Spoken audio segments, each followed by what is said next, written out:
my discourse with Mr. Lloyd, and from the above-reported conference between Bessie and Abbot, I gathered enough of hope to suffice as a motive for wishing to get well. A change seemed near. I desired and waited it in silence. It tarried, however. Days and weeks passed. I had regained my normal state of health, but no new allusion was made to the subject over which I brooded. Mrs. Reed surveyed me at times with a severe eye, but seldom addressed me. Since my illness she had drawn a more marked line of separation than ever between me and her own children, appointing me a small closet to sleep in by myself, condemning me to take my meals alone and pass all my time in the nursery, while my cousins were constantly in the drawing-room. Not a hint, however, did she drop about sending me to school. Still, I felt an instinctive certainty that she would not long endure me under the same roof with her, for her glance, now more than ever, when turned on me, expressed an insuperable and rooted aversion. Eliza and Georgiana, evidently acting according to others, spoke to me as little as possible. John thrust his tongue in his cheek whenever he saw me, and once attempted chastisement, but as I instantly turned against him, roused by the same sentiment of deep ire and desperate revolt which had stirred my corruption before, he thought it better to desist, and ran from me, tittering execrations, and vowing I had burst his nose. I had indeed levelled at that prominent feature as hard a blow as my knuckles could inflict, and when I saw that either that or my look daunted him, I had the greatest inclination to follow up my advantage to purpose. But he was already with his mamma. I heard him in a blubbering tone commence the tale of how that nasty Jane Eyre had flown at him like a mad cat. He was stopped rather harshly. "Don't talk to me about her, John. I told you not to go near her. She is not worthy of notice. I do not choose that either you or your sisters should associate with her." Here, leaning over the banister, I cried out suddenly, and without at all deliberating on my words, "They are not fit to associate with me." Mrs. Reed was a rather stout woman, but on hearing this strange and audacious declaration, she ran nimbly up the stair, swept me like a whirlwind into the nursery, and crushing me down on the edge of my crib, dared me in an emphatic voice to rise from that place, or utter one syllable during the remainder of the day. "What would Uncle Reed say to you if he were alive?" was my scarcely voluntary demand. I say scarcely voluntary, for it seemed as if my tongue pronounced words without my will consenting to their utterance. Something spoke out of me over which I had no control. "What?" said Mrs. Reed under her breath. Her usually cold, composed grey eye became troubled with a look like fear. She took a hand from my arm and gazed at me as if she really did not know whether I were child or fiend. I was now in for it. "My Uncle Reed is in heaven, and can see all you do and think, and so can Papa and Mamma. They know how you shut me up all day long, and how you wish me dead." Mrs. Reed soon rallied her spirits. She shook me most soundly. She boxed both my ears and left me without a word. Bessie supplied the hiatus by a homily of an hour's length, in which she proved beyond a doubt that I was the most wicked and abandoned child ever reared under a roof. I half believed her, for I felt indeed only bad feelings surging in my breast. November, December, and half of January passed away. Christmas and New Year had been celebrated at Gateshead with the usual festive cheer. Presents had been exchanged, dinners and evening parties given. From every enjoyment I was, of course, excluded. My share of the gaiety consisted in witnessing the daily apparelling of Eliza and Georgiana, and seeing them descend to the drawing-room dressed out in the thin muslin frocks and scarlet sashes, with hair elaborately ringleted, and afterwards listening to the sound of the piano, while the harp played below, with the passing to and fro of the butler and footman, jingling glass and china as refreshments were handed, to the broken hum of conversation as the drawing-room door opened and closed. When tired of this occupation, I would retire from the stairhead to the solitary and silent nursery. There, though somewhat sad, I was not miserable. To speak truth, I had not the least wish to go into company, for in company I was very rarely noticed, and if Bessie had been but kind and companionable, I should have deemed it a treat to spend the evenings quietly with her, instead of passing them under the formidable eye of Mrs. Reed in a room full of ladies and gentlemen. But Bessie, as soon as she had dressed her young ladies, used to take herself off to the lively regions of the kitchen and housekeeper's room, generally bearing the candle along with her. I then sat with my doll on my knee till the fire got low, glancing round occasionally to make sure that nothing worse than myself haunted the shadowy room, and when the embers sank to to a dull red, I undressed hastily, tugging at knots and strings as I best might, and sought shelter from cold and darkness in my crib. To this crib I always took my doll. Human beings must love something, and in the dearth of worthier objects of affection, I contrived to find a pleasure in loving and cherishing a faded, graven image, shabby as a miniature scarecrow. It puzzles me now to remember with what absurd sincerity I doted on this little toy, half fancying it alive and capable of sensation. I could not sleep unless it was folded in my nightgown, and when it lay there safe and warm, I was comparatively happy, believing it to be happy likewise. Long did the hours seem while I waited the departure of the company, and listened for the sound of Bessie's step on the stairs. Sometimes she would come up in the interval to seek her thimble or her scissors, or perhaps to bring me something by way of supper, a bun or a cheese cake. Then she would sit on the bed while I ate it, and when I had finished she would tuck the clothes round me. And twice she kissed me and said, "Good night, Miss Jane." When thus gentle, Bessie seemed to me the best, prettiest, kindest being in the world, and I wished most intensely that she could always be so pleasant and amiable, and never push me about or scold or task me unreasonably, as she was too often wont to do. Bessie Lee must, I think, have been a girl of great natural capacity, for she was smart in all she did and had a remarkable knack of narrative. So at least I judge from the impression made on me by her nursery tales. She was pretty, too, if my recollections of her face and person are correct. I remember her as a slim young woman, with black hair, dark eyes, very nice features, and good clear complexion. But she had a capricious and hasty temper, and indifferent ideas of principle or justice. Still, such as she was, I preferred her to anyone else at Gateshead Hall. It was the 15th of January, about 9 o'clock in the morning. Bessie was gone down to breakfast. My cousins had not yet been summoned to their mamma. Eliza was putting on her bonnet and warm garden coat to go and feed her poultry, an occupation of which she was fond, and not less so of selling the eggs to the housekeeper and hoarding up the money she thus obtained. She had a turn for traffic and a marked propensity for saving, shown not only in the vending of eggs and chickens, but also in driving hard bargains with the gardener about flower roots, seeds, and slips of plants. That functionary having orders from Mrs. Reed to buy of his young lady all the products of her parterre she wished to sell, and Eliza would have sold the hair off her head if she could have made a handsome profit thereby. As to her money, she first secreted it in odd corners, wrapped in a rag or an old curl paper, but some of these hoards having been discovered by the housemaid, Eliza, fearful of one day losing her valued treasure, consented to entrust it to her mother at a usurious rate of interest, 50 or 60%, which interest she exacted every quarter, keeping her accounts in a little book with anxious accuracy. Georgiana sat on a high stool dressing her hair at the glass, and interweaving her curls with artificial flowers and faded feathers, of which she had found a store in a drawer in the attic. I was making my bed, having received strict orders from Bessie to get it arranged before she returned, for Bessie now frequently employed me as a sort of under-nursery maid to tidy the room, dust the chairs, etc. Having spread the quilt and folded my nightdress, I went to the window seat to put in order some picture books and doll's house furniture scattered there, an abrupt command from Georgiana to let her playthings alone, for the tiny chairs and mirrors, the fairy plates and cups were her property, stopped my proceedings. And then, for lack of other occupation, I fell to breathing on the frost flowers with which the window was fretted, and thus clearing a space in the glass through which I might look out on the grounds, where all was still and petrified under the influence of a hard frost. From this window were visible the porter's lodge and the carriage road, and just as I dissolved so much of the silver-white foliage veiling the panes as left room to look out, I saw the gates thrown open, and a carriage roll through. I watched it ascending the drive with indifference. Carriages often came to Gateshead, but none ever brought visitors in whom I was interested. It stopped in front of the house. The doorbell rang loudly. The newcomer was admitted.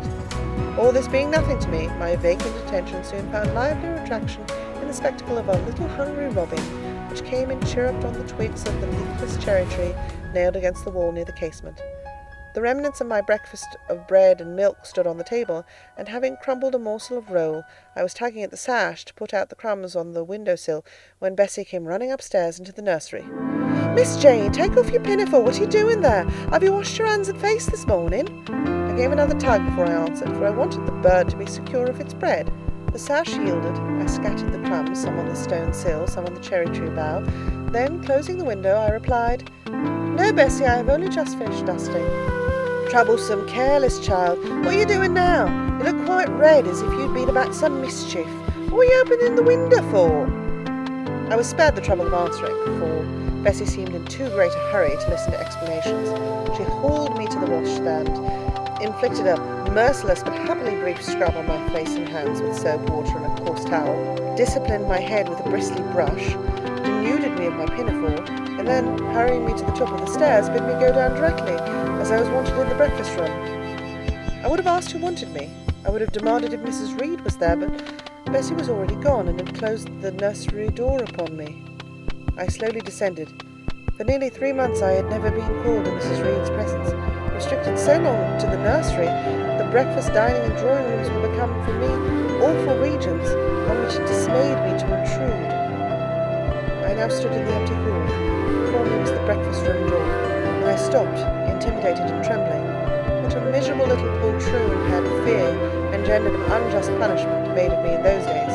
I feared to return to the nursery and feared to go forward to the parlour. 10 minutes I stood in agitated hesitation. The vehement ringing of the breakfast-room bell decided me. I must enter.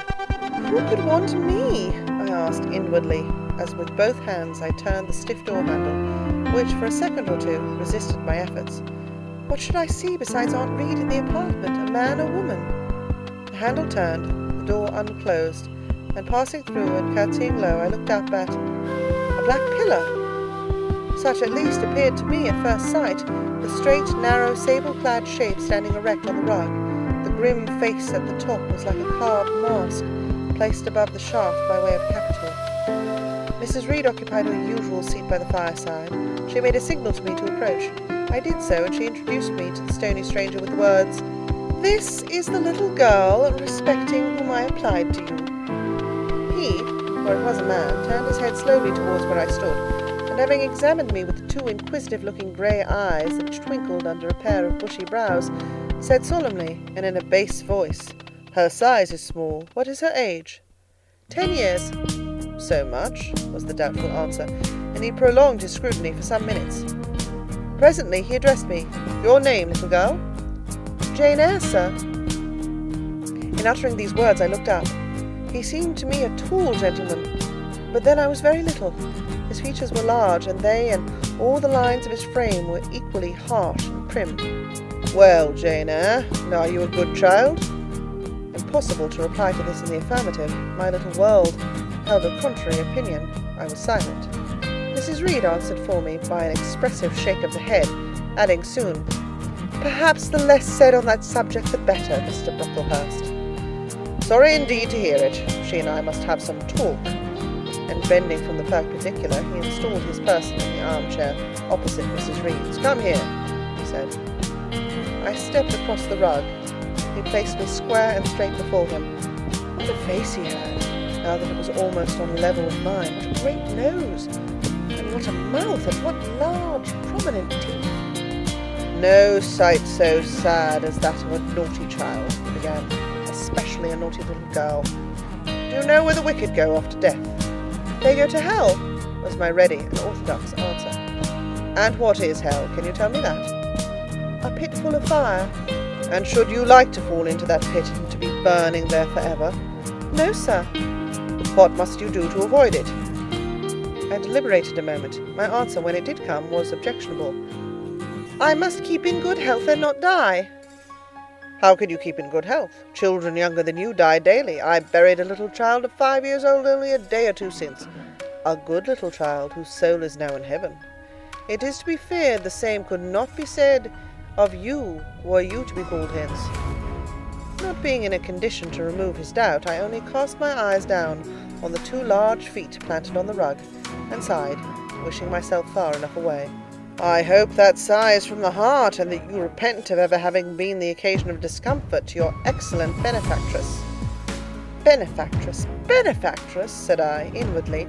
They all call Mrs. Reed my benefactress. If so, a benefactress is a disagreeable thing. Do you say your prayers night and morning?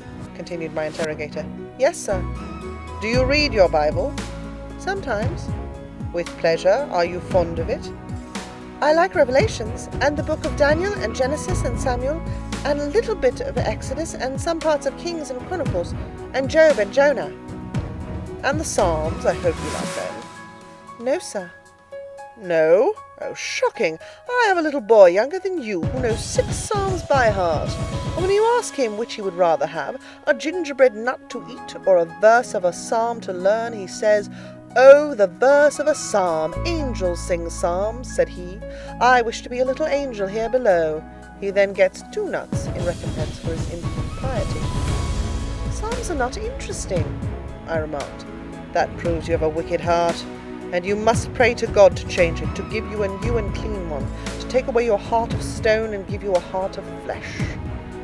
I was about to propound a question touching the manner in which that operation of changing my heart was to be performed, when Mrs. Reed interposed, telling me to sit down. She then proceeded to carry on the conversation herself. Mr. Brocklehurst, I believe I intimated in the letter which I wrote to you 3 weeks ago that this little girl has not quite the character and disposition I could wish. Should you admit her into Lowood School, I should be glad if the superintendent and teachers were requested to keep a strict eye on her, and above all, to guard against her worst fault, a tendency to deceit. I mention this in your hearing, Jane, that you may not attempt to impose on Mr. Brocklehurst. Well might I dread, well might I dislike Mrs. Reed, for it was her nature to wound me cruelly. Never was I happy in her presence. However carefully I obeyed, however strenuously I strove to please her, my efforts were still repulsed, and repaid by such sentences as the above. Now uttered before a stranger, the accusation cut me to the heart. I dimly perceived that she was already obliterating hope from the new place of existence which she destined me to enter. I felt, though I could not have expressed the feeling, that she was sowing aversion and unkindness along my future path. I saw myself transformed under Mr. Brocklehurst's eye into an artful, noxious child. And what could I do to remedy the injury? Nothing indeed, thought I, as I struggled to repress a sob, and hastily wiped away some tears, the impotent evidences of my anguish. Deceit is indeed a sad fault in a child, said Mr. Brocklehurst. It is akin to falsehood, and all liars will have their portion in the lake burning with fire and brimstone. She shall, however, be watched, Mrs. Reed. I will speak to Miss Temple and the teachers. I should wish her to be brought up in a manner suiting her prospects, continued my benefactress, to be made useful, to be kept humble. As for the vacations, she will, with your permission, spend them always at Lowood. Your decisions are perfectly judicious, madam, returned Mr. Brocklehurst. Humility is a Christian grace, and one peculiarly appropriate to the pupils of Lowood. I therefore direct that special care shall be bestowed on its cultivation amongst them. I have studied how best to mortify in them the worldly sentiment of pride, and only the other day I had a pleasing proof of my success. My second daughter, Augusta, went with her mamma to visit the school, and on her return she exclaimed, "Oh dear papa, how quiet and plain all the girls at Lowood look, with their hair combed behind their ears, and their long pinafores, and those little holland pockets outside their frocks. They are almost like poor people's children. And," said she, "they looked at my dress and mamma's as if they had never seen a silk gown before." This is the state of things I quite approve, returned Mrs. Reed. Had I sought all England over, I could scarcely have found a sister more exactly fitting a child like Jane Eyre. Consistency, my dear Mr. Brocklehurst. I advocate consistency in all things. Consistency, madam, is the first of Christian duties, and it has been observed in every arrangement connected with the establishment of Lowood. Plain fare, simple attire, unsophisticated accommodations, hardy and active habits, such is the order of the day in the house and its inhabitants. Quite right, sir. I may then depend upon this child being received as a pupil at Lowood, and there being trained in conformity to her position and prospects. Madam, you may. She shall be placed in that nursery of chosen plants, and I trust she will show herself grateful for the inestimable privilege of her election. I will send her then as soon as possible, Mr. Brocklehurst, for I assure you I feel anxious to be relieved of a responsibility that was becoming too irksome. No doubt, madam. And now I wish you good morning. I shall return to Brocklehurst Hall in the course of a week or two. My good friend the Archdeacon will not permit me to leave him sooner. I shall send Miss Temple notice that she is to expect a new girl, so that there will be no difficulty about receiving her. Goodbye. Goodbye, Mr. Brocklehurst. Remember me to Mrs. and Miss Brocklehurst, and to Augusta and Theodore, and Master Bronte Brocklehurst. I will, madam. Little girl, here is a book entitled The Child's Guide. Read it with prayer, especially that part containing an account of the awfully sudden death of Martha G., a naughty child addicted to falsehood and deceit. With these words, Mr. Brocklehurst put into my hand a thin pamphlet, sewn in a cover, and having rung for his carriage, he departed. Mrs. Reed and I were left alone. Some minutes passed in silence.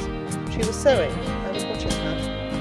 Mrs. Reed might be at that time some 6 or 37. She was a woman of robust frame, square-shouldered and strong-limbed, not tall, and though stout, not obese. She had a somewhat large face, the underjaw being much developed and very solid. Her brow was low, her chin large and prominent, mouth and nose sufficiently irregular. Under her light eyebrows glimmered an eye devoid of roof. Her skin was dark and opaque, her hair nearly flaxen. Her constitution was sound as a bell. Illness never came near her. She was an exact, clever manager. Her household and tenantry were thoroughly under her control. Her children only at times defied her authority and laughed it to scorn. She dressed well, and had a presence and port calculated to set off handsome attire. Sitting on a low stool a few yards from her armchair, I examined her figure. I perused her features. In my hand I held the tract containing the sudden death of the liar, to which narrative my attention had been pointed as to an appropriate warning. What had just passed, what Mrs. Reed had said concerning me to Mr. Brocklehurst, the whole tenor of their conversation, was recent, raw, and stinging in my mind. I had felt every word as acutely as I had heard it plainly, and a passion of resentment fermented now within me. Mrs. Reed looked up from her work, her eye settled on mine, her fingers at the same time suspended their nimble movements. "Go out of the room, return to the nursery," was her mandate. My look or something else must have struck her as offensive, for she spoke with extreme, though suppressed irritation. I got up, I went to the door, I came back again. I walked to the window, across the room, and then close up to her. Speak I must. I had been trodden on severely, and must turn, but how? What strength had I to dart retaliation at my antagonist? I gathered my energies and launched them in this blunt sentence. I am not deceitful. If I were, I should say I loved you. But I declare I do not love you. I dislike you the worst of anybody in the world except John Reed. And this book about the liar you may give to your girl Georgiana, for it is she who tells lies, and not I. Mrs. Reed's hand still lay on her work inactive. Her eye of ice continued to dwell freezingly on mine.